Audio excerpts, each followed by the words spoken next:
There are Canadians right now working 3 jobs and still going backwards. Up before dawn for the first shift, a second job in the afternoon, a third gig at night or on weekends, barely sleeping, barely home, working harder than their parents ever did, harder than they ever imagined they'd have to. And at the end of the month, after all of it, there's nothing left, sometimes less than nothing. If you've ever felt this, if you've ever worked yourself to exhaustion and still watched your bank account hit 0 before the next payday, I want you to hear something clearly, right at the start. You are not doing anything wrong. You are not bad with money. You are not lazy, and you are not failing. The math has genuinely changed, and it changed underneath you, and almost nobody told you. Because here's the truth this video is about. For a growing number of Canadians, full-time work, even multiple full-time jobs, no longer covers a basic life. And that isn't a personal failure. It's the single clearest sign of everything this whole channel has been documenting. Stay with me, because understanding why this is happening is the first step to not feeling crazy about it. Let's start with the deal you were sold, because understanding what broke starts with remembering what you were promised. The promise was simple, and for generations it was true. Work hard, and you'll be okay. Get a job, show up, put in the hours, and you'll be able to afford a decent life. Not rich, but stable, a place to live, food, some security, maybe a little left over. That was the foundational deal of a working life in this country.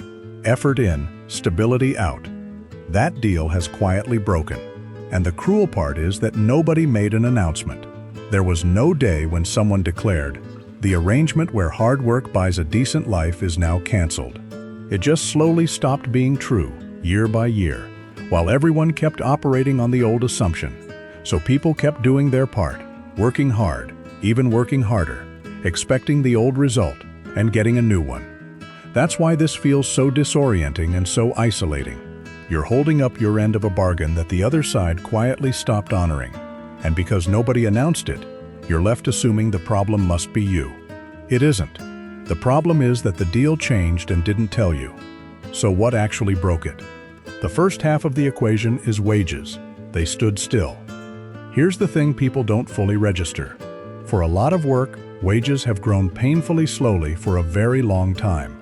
Not fallen, usually, but crawled, barely moving, while the world got more expensive around them. A wage that was decent years ago is, in real terms, in what it can actually buy, worth much less today, even if the number on the paycheck looks similar or slightly higher. That's the trap of a number that barely moves in a world where prices don't stop climbing. Your pay might technically be more than it was years ago, but it buys less. You're earning a bigger number and living a smaller life. And because the number went up a little, it doesn't feel like you're being paid less, but measured against what things cost, you are. So the first thing that broke the deal is that the reward side, the pay, stopped keeping pace. You do the same work or more for money that buys less each year.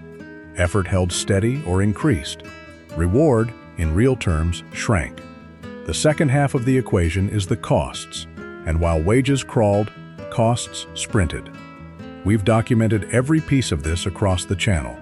Housing detached from incomes, the biggest single driver, eating a share of the paycheck that would have been unthinkable a generation ago. Rent that consumes half your income or more. Groceries climbing relentlessly.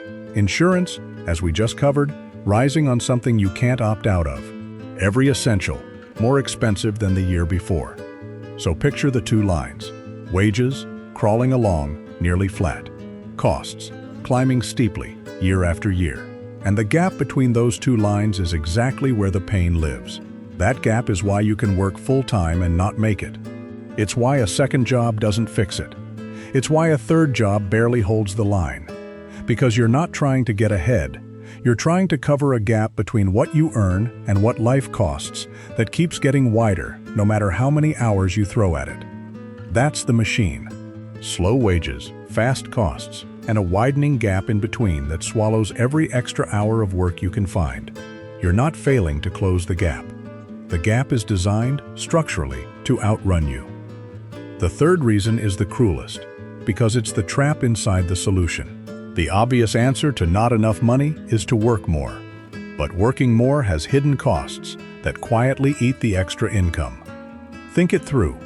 You take the second job, the third gig, but now you're commuting to more places, so transport and fuel costs rise.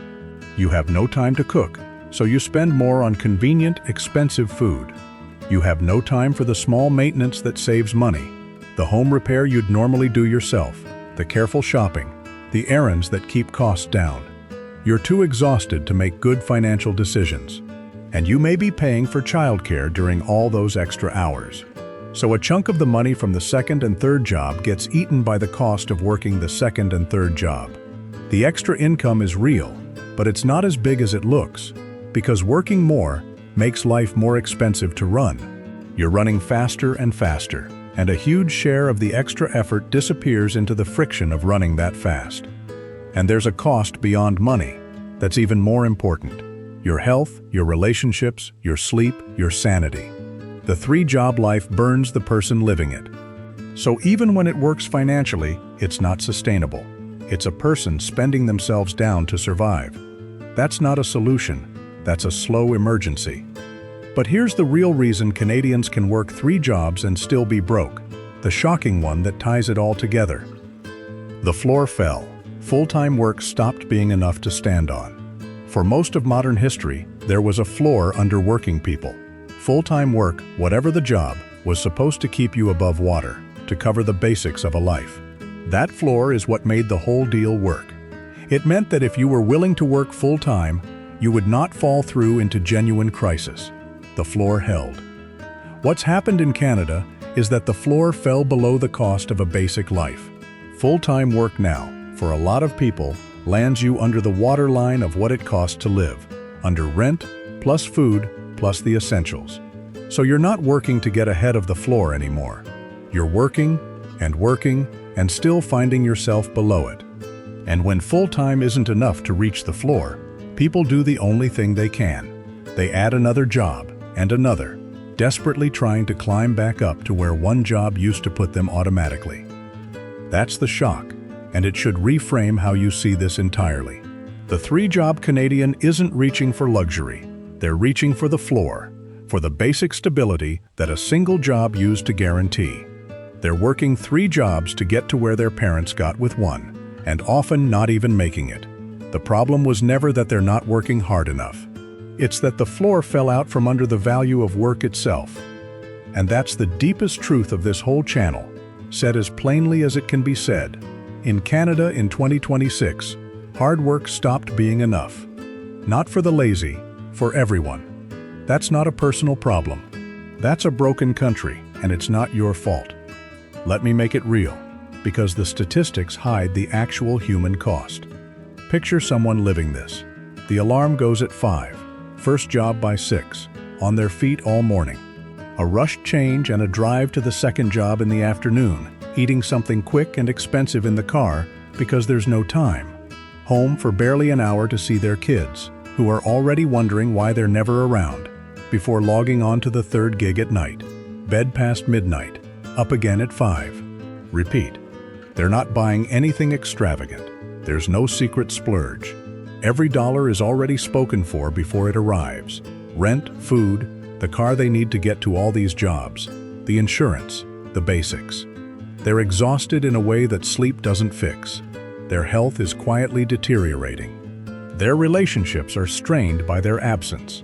And despite all of it, despite working harder than anyone they know, they are still, somehow, broke. And the worst part isn't the exhaustion, it's the shame. Because nobody told them the deal changed, they blame themselves. They think everyone else has it figured out. They think they're uniquely failing. They lie awake wondering what they're doing wrong. So let me say it directly to that person, if that's you. You're doing nothing wrong. You are working exactly as hard as anyone could ask. The math is broken, not you. And you are absolutely not alone. There are millions of Canadians lying awake at midnight, thinking the same thing you are, each one assuming they're the only one. You're not. It's not you. It's the floor. And this breaks far more than bank accounts. First, it breaks health. The three-job life is a slow-motion health crisis. Chronic exhaustion, stress, no time for exercise or proper food or rest or medical care. People are trading their bodies and their years for survival, and that bill comes due eventually, for them and for the whole healthcare system. Second, it breaks families. When parents work every waking hour, they're not present. Kids grow up seeing their parents exhausted and absent, learning that this is what work is. Relationships fray under the strain of two people who never see each other. The social fabric that a stable family provides gets stretched to breaking.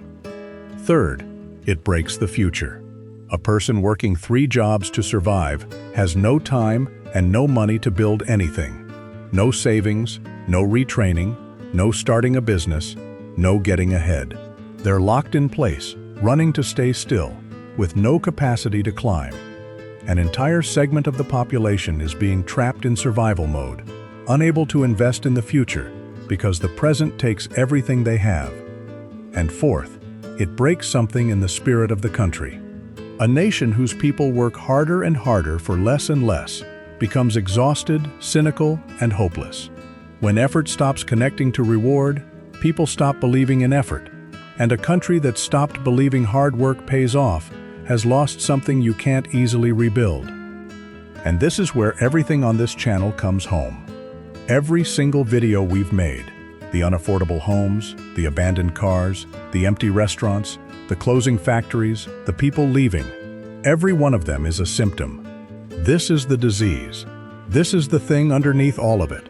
Hard work stopped being enough to afford an ordinary life in Canada. The empty restaurant is people who can't afford the joy. The abandoned car is people who ran out of slack. The exodus is people who gave up on the math. And behind every one of those stories is a person, or millions of them, working as hard as they can and still not making it. All the markets and industries and trends we've covered are just the visible surface. This, the exhausted person, broke despite everything, is what's actually happening at the bottom of it all. That's why this video matters most. It's not about a market or a sector. It's about the lived, daily, human reality that all the other videos are really describing. When you strip away the housing charts and the car statistics and the retail closures, what's left is a person who did everything right, worked themselves to the bone, and still can't get ahead, and who's been quietly blaming themselves for a problem the whole country created. So where does this go? The honest answer is that no individual can budget their way out of a broken floor. You can optimize, you can hustle, you can cut every corner, and if the fundamental math is that full-time work doesn't cover a basic life, no amount of personal effort fully fixes it.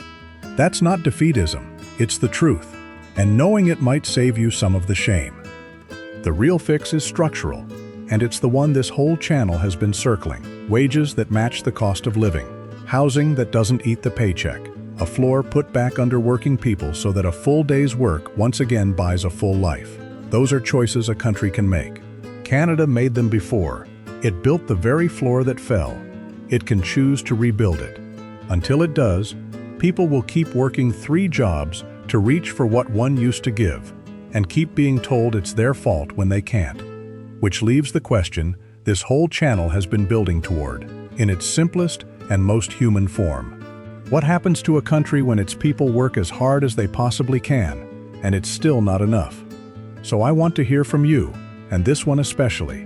Are you working multiple jobs and still struggling? And how are you holding up? Have you felt the shame of working so hard and still being broke? And did you blame yourself? And what would actually need to change for one job to be enough again? Tell me in the comments below. And to anyone reading this who's living it, you're not alone, and it's not your fault.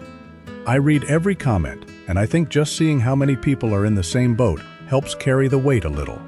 And if you want honest, clear-eyed breakdowns of the forces reshaping life across Canada, subscribe to Canada Insider.